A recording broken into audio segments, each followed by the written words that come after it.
ছোট্ট একটি টং দোকান, যেখানে দিনভর খাবারে শৌখিন মানুষের ভিড় লেগেই থাকে। প্রায় অর্ধ শতাব্দীর পুরনো নেত্রকোনার মোল্লাপাড়া এলাকার এই দোকানের নাম মন্টুর পান দোকান, জেলার ঐতিহ্য ও সংস্কৃতির প্রতীক হয়ে উঠেছে। ৭০ বছর বয়সী শঙ্কর রাজভর তার বাবা মন্টু রাজভরের কাছ থেকে শিখে নিয়েছেন পান তৈরির সমস্ত কৌশল।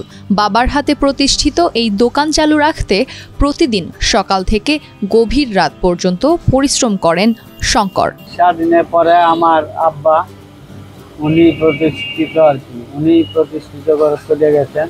ওনার সঙ্গে আমি ২১ বছর দোকানদারি করছি। ২১ বছর আর ৩০ বছর ধরে একা করি। জাফরান দেই, এলাচ দেই, এরপরে চাটনি দেই, অনেক জাতের মশলা টসলা দিয়ে পান বানাই। বেনারসি পান আছে, কোহিনুর পান আছে, শাহজাদা পান আছে। মন্টুর পানের খ্যাতি নেত্রকোনার গণ্ডি পেরিয়ে পৌঁছে গেছে দেশের বিভিন্ন অঞ্চলে। এখানে মাত্র ৫ টাকা থেকে শুরু করে ৩০০ টাকা পর্যন্ত বিভিন্ন দামের পান পাওয়া যায়। পান তৈরিতে দেওয়া হয় জাফরান, আদা, লং ছাড়াও ১০০ রকমের জর্দা ও মশলা। মন্টুর পানের স্বাদ আর হজম সহায়ক গুণাবলীর কারণে অনেকেই ভারী খাবারের পর এটি খেতে আসেন। ক্রেতারা বলেন, একবার মন্টুর পান খেলে সেটির প্রতি আকর্ষণ বারবার ফিরে আসে। দূর দূরান্ত থেকে নানা বয়সী, পেশা এবং শ্রেণীর মানুষ শুধুমাত্র ছুটে আসেন এই পানের স্বাদ নিতে। তার বাবা ছিলেন মন্টু, এবং সেই মন্টুর দোকান হিসেবেই এই দোকানটি একটি প্রখ্যাত পানের দোকান হিসেবে পরিচিত হয়ে গেছে।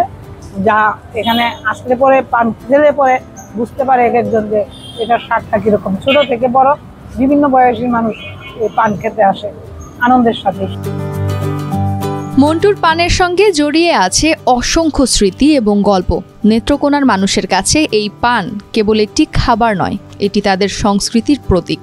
ক্রেতারা মনে করেন মন্টুর পানের এই ঐতিহ্য প্রজন্ম থেকে প্রজন্মে টিকে থাকা উচিত।